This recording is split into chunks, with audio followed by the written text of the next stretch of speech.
All right. Good afternoon to everybody. It is somewhat early here in Tokyo, but I'm glad to have an opportunity to give you a report and answer any questions today. First, I know that there's severe storms going across Arkansas, and my team's monitoring that, but I know that some of you are occupied with other things today.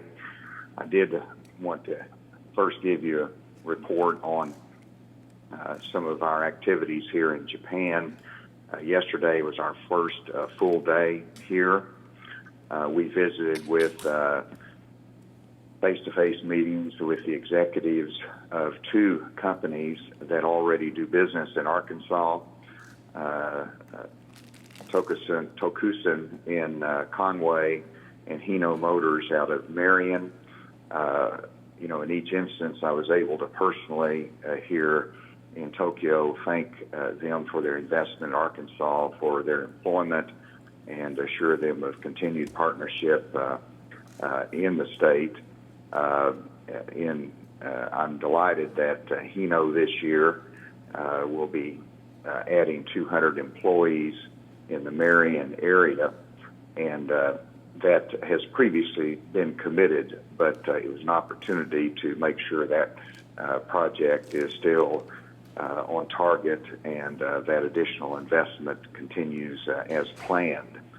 I also visited with two prospective companies here that are not currently doing business in Arkansas, and in each instance they had limited familiarity with the state, but they are planning expansion in the future and investment in the United States. And so it was a great opportunity to make the case in behalf of Arkansas, and we will be following up with them. Today I'll be going to Nagoya, which is on a bullet train ride from Tokyo. I'll be speaking to the American Chamber of Commerce there, as well as meeting with additional industrial prospects for the state. And then that will complete 2 full days here. And then beyond that, we'll be doing some additional work here and then going to China. So just in terms of opportunities for Arkansas, as I've mentioned before, Japan has investments in 19 companies in Arkansas that employ more than 5,000 workers. You might ask, why do they invest in the United States? And here in Japan, the economy is somewhat sluggish, but they have historic and dynamic businesses that have touched the markets in China and Vietnam, Thailand. They've been aggressive in the Asian market, but they would like to get into the United States market, and because of the exchange rates and other logistical challenges, they're not just simply looking at producing here in Japan and selling to the United States or exporting to the United States. They're actually looking at manufacturing opportunities in the United States. And so it's a good opportunity for Arkansas. I think it's demonstrated by the 19 companies that are already owned by Japanese investors. Moving on, and I might be better if I just answered questions, but I know the statement that I issued yesterday on the Syrian refugees provoked some questions, and let me put it in perspective first of all as to where I'm coming from, then I'll turn it open to questions. But I understand fully the difficulty of checking out the background of someone that is coming from either a war-torn country or a country that has some history of terrorism. For example, after 9/11, it was my responsibility to set up a security office in Riyadh, Saudi Arabia, and that was after the 9/11 attack, in which a number of Saudi Arabian immigrants had participated in that attack on the World Trade Center. And I personally went to Riyadh, personally reviewed the security office and the means by which we tried to determine whether a immigrant or a visitor coming to the United States would pose a risk. And I fully understand that challenge, even in an environment in which we have good information and people in place to get that information. But as FBI Director Comey said, you can query the databases all day long, and if you don't have information in databases, you're not going to learn anything. And it's not sufficient simply to rely upon databases in determining whether someone poses a risk. And if a refugee or someone without documentation or history that is known, you don't know what you're getting. And that is the reason we had a strong vetting process in Saudi Arabia post 9/11. And I'm not convinced that we have the same, in fact, I know we don't have the same capability now in reference to Syrian refugees. That's been confirmed by the intelligence community, but it's also confirmed by my own personal experience. And so that is the reason I expressed my opposition to the president's policy, and that until we have confidence that the security of the United States will be protected, then we should not be allowing a mass relocation of Syrian refugees into the United States. And as governor, I understand this is a federal policy, but it is important to express a governor's viewpoint. It's important to express opposition to a federal policy that could potentially endanger our citizens. And the second reason I made the statement as I did was that I wanted to calm and assure people that we are looking into this and expressing our view, and that there's not any current plans for a relocation center in Arkansas. The rumors were abundant that there's going to be our state targeted for a relocation center or for a significant number of Syrian refugees. And I want to assure people that that is not the case, and that we oppose such a relocation center in Arkansas for the reasons I've already stated. So with that, let me turn it over for any questions you might have. Governor, this is Wesley Brown. I wanted to ask you, how long do you plan to keep this policy in place? Is there a timetable, or would there be in the future when you would change this policy? Well, it should not change until the facts on the ground change, which is confidence that this administration has a plan to protect our security, that there is a better process for checking the backgrounds of those refugee applicants to the United States, and until the FBI and our intelligence community can certify that they're comfortable that they can do the background checks necessary. And And so I don't anticipate that in the short term because, again, I understand the challenge that they face. And by definition, almost, a refugee is somebody without documentation with limited amount of information history. And it takes a lot of resources to do the kind of background checks that are necessary. But also, I fundamentally believe that the challenge of the Syrian refugees, and this is an enormous heartache. It's a humanitarian issue that needs to be addressed. The United States need to be a part of the solution. But you can help provide the solution in more means than accepting the refugees here into the United States. As I said in my statement, this is fundamentally a relocation, a refugee challenge that should be faced by Europe, by Asia, and by Africa. That's geographically closer.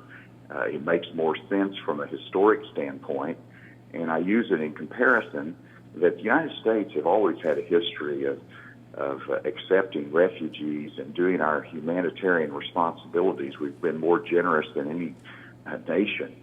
And you think about the war-torn strife in decades past in Central America. We had a refugee policy in place, an asylum policy, that we were admitting into the United States refugees from war-torn Central America. We didn't ask Europe to take these. It was our challenge. It was an America challenge. And so I think that's the first solution. I know the president is trying to show support for the challenge that Europe faces, but I think there's better ways to do it than to jeopardize the security of our citizens, particularly after the Paris attack. Governor, this is Andrew DeMillo with AP. I know you said, this is a federal policy issue. Part of the criticism of governors who have come out in opposition to the relocation of refugees is criticism that states can't really refuse refugees. I guess, what do you think about the criticism, and do you plan on taking any formal action in terms of executive order or anything like that, or basically is this just expressing your opposition and that's it? Well, right now, the United Nations provides to the United States the list of refugees they would like us to take. The United States goes through a vetting process and then works through NGOs, non-governmental organizations, and the states to disperse any refugees that the United States agrees to take from the United Nations. Our Department of Human Services has our designated refugee coordinator who then works with Catholic Charities. I've asked them, what has happened in Arkansas, and I have the statistic that we've received one Syrian immigrant in 2012, I believe it is, who was a physician, and that is the only one that has been brought to Arkansas in recent years. I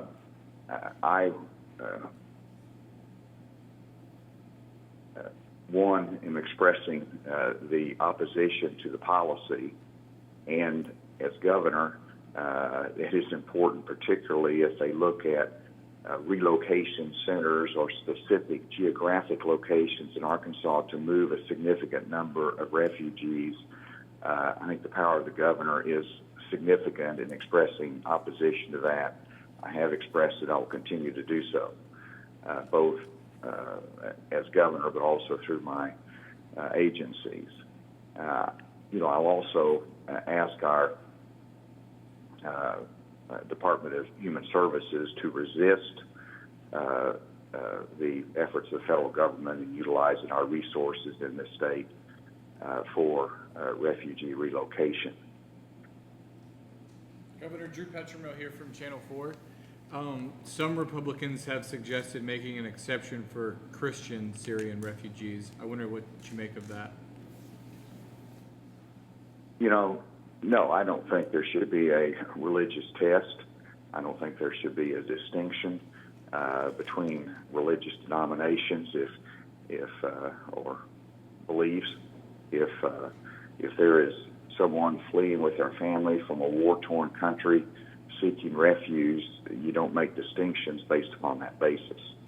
And so that's not part of my policy or beliefs.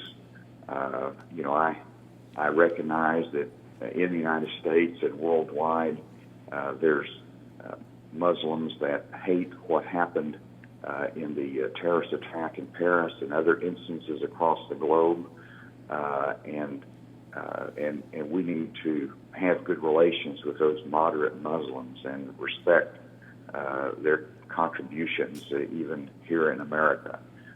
So I don't draw that distinction. To me, it is a matter of overall security, and with my Homeland Security background, it's not unusual to say a particular geographic area is so rife with terrorism that we have to restrict immigrants or visas from that particular area because of the geographic connection to terrorism. And so it is not a religious basis, but it's a geographic issue and a security issue. Governor, this is John Lyon at the Arkansas News Bureau. Okay. On the vetting process, the president says we have a rigorous process in place. What exactly is wrong with it in your view? Well, I'll just quote the John Comey, his FBI director, who says they don't have a good vetting process in place. Whenever you have someone coming with no documentation, with them reciting their own history, you can't query a database and get a sufficient check. You actually have to have people on the ground that can do investigations as to someone's background, and even then, it's not foolproof. And so I'm not satisfied with the vetting process, and I don't think the intelligence community is satisfied with the vetting process as well. Governor, this is Winnie Wright with THV 11. I wanted to ask you, I've heard that there will be a conference call tonight with the White House about the refusal to accept refugees. They're going to be encouraging lawmakers to be a part of that conference call. Will you be taking part in that call? I'm not sure whether it's the same one or not. I have a governor's only conference call with the White House that's scheduled later today, and I do plan on participating in that. And obviously, I'll express my views on that call as well. Governor, this is Brian Fanning with the Democrat Gazette. I just wanted to ask, how does the state's history accepting immigrants in the Fort Smith area in the 70s and 80s, how does that inform your view now? Well, that's a great question, and it informs my view in a number of ways. First of all, we've resettled tens of thousands of Vietnamese refugees from a war-torn country, and that resettlement went well. They've been a great part of the fabric of Arkansas, and so I understand that humanitarian side, but also the responsibility side, because we were uniquely engaged in Vietnam and we had a special responsibility there. And then I'm informed also with the Cuban refugee crisis, really in the late 70s, and I've seen it both from the Fort Smith perspective and Western Arkansas perspective, and that went awry because we had the federal government sending in what they said were Cuban refugees without adequate security and without adequate checks, with their assurances that everything is fine. And yet, we later find out that Fidel Castro had actually opened up some of his prisons, and the people had mental health problems. They had criminal backgrounds. They were violent, and they were mixed into the population, and it caused a security issue for our state. And so, just because the federal government assures us that there's an adequate vetting process, I'm not convinced. And particularly under these circumstances, and with our and with the comments that have already been made from the intelligence community and expressing their concerns. Well, thank you, everybody, for giving me some time today. I look forward to perhaps talking to you from China as the news develops.